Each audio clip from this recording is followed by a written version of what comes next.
So as you know, Jeezy has filed for divorce against Jeannie Mai, and apparently now she has contested the divorce. We're going to get into this Layla Lynn video to see why that may be. All right, so on today, September 18th, it's been documented that Jeannie Mai has filed to contest the divorce from Jeezy. So when I looked up these documents a few days ago when the divorce was first announced, it did say uncontested.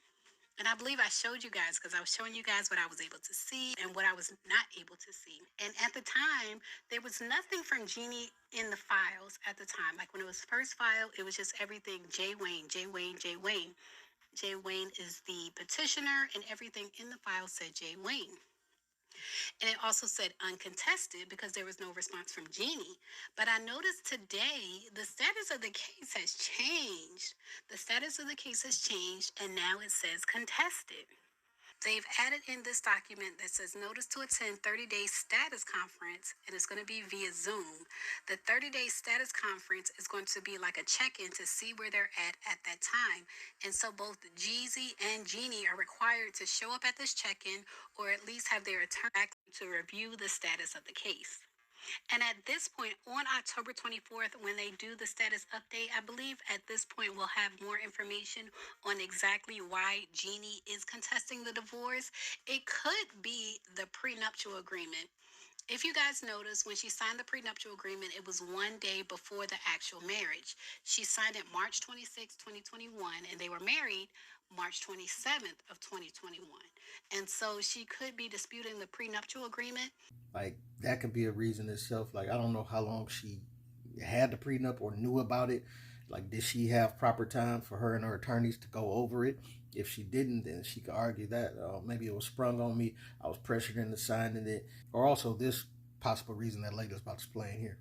If you recall, when I covered the divorce between Tia Mowry and Corey Hardrick, and he contested the divorce, he disputed the validity of the prenuptial agreement because he said it was unconscionable.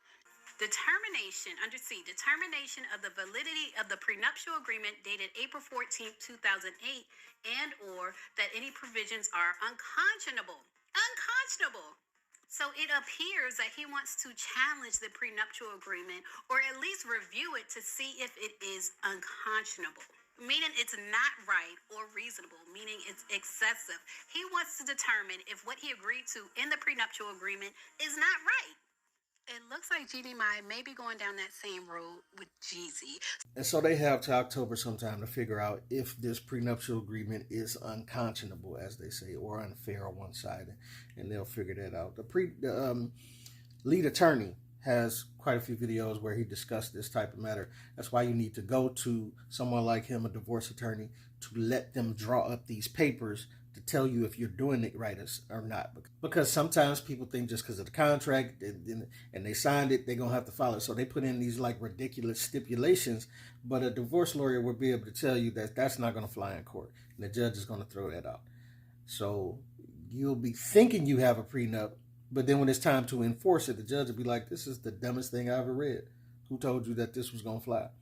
And they'll throw it out and you be back to square one like you didn't have a prenup at all. So we're going to wait to see how that plays out, which way that's leaning, and if it was unconscionable, as they say, or if it was fair. But in the meantime, in the between time, we still have to wonder, why did they separate? And this is some video that is going to lean towards the reason that Jeezy was like, I'm not about to do this. I'm not about to do this with her. Check out this video from lovelyti. With her ex-husband, Freddie. When he would come to the view, they both looked miserable as hell. She even called him a Mitch one time. She had some choice words to describe you in an earlier show. Take a look. I feel like I married my version of a Mitch. Really? Yes, when he's sick and his mom is around, it's a totally different man that I don't even know.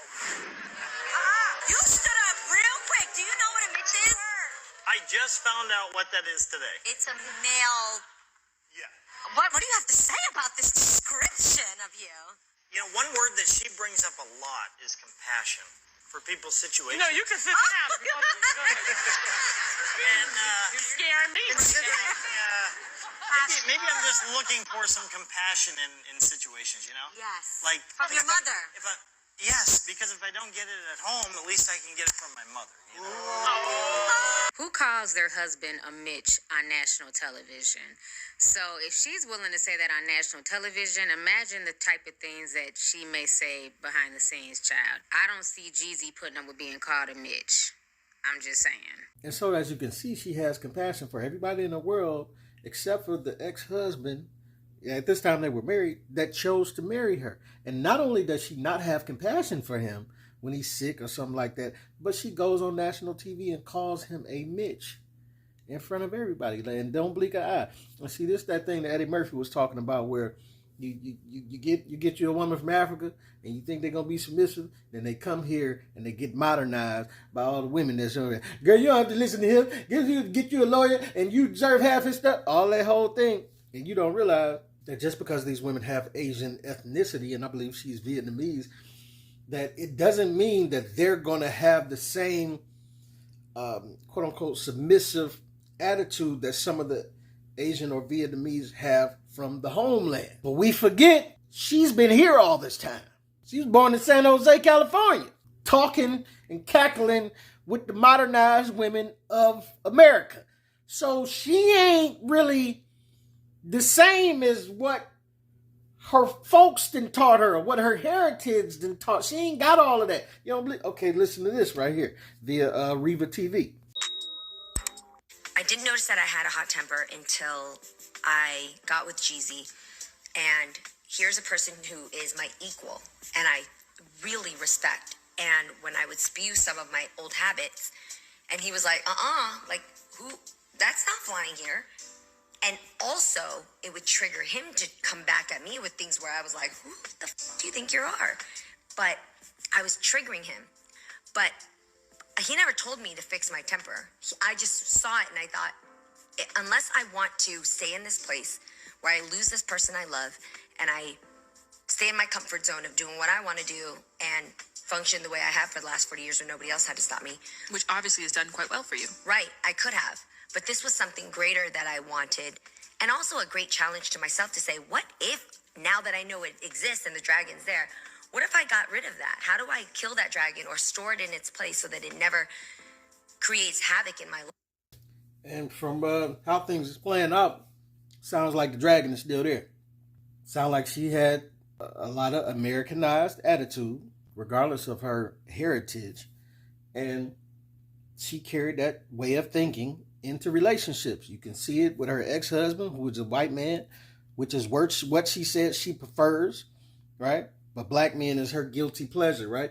And it showed his head definitely with the white man, because she just disrespected him on a whole nother level. And then it definitely showed itself with Jeezy, because it was happening behind the scenes, I guess, in the home or wherever, when they was having these conversations. It's like, yo, what do you take me for? And this is the thing women don't be understanding. Like, when you start to get to a place where you like, man, it's just certain stuff I'm not going to accept.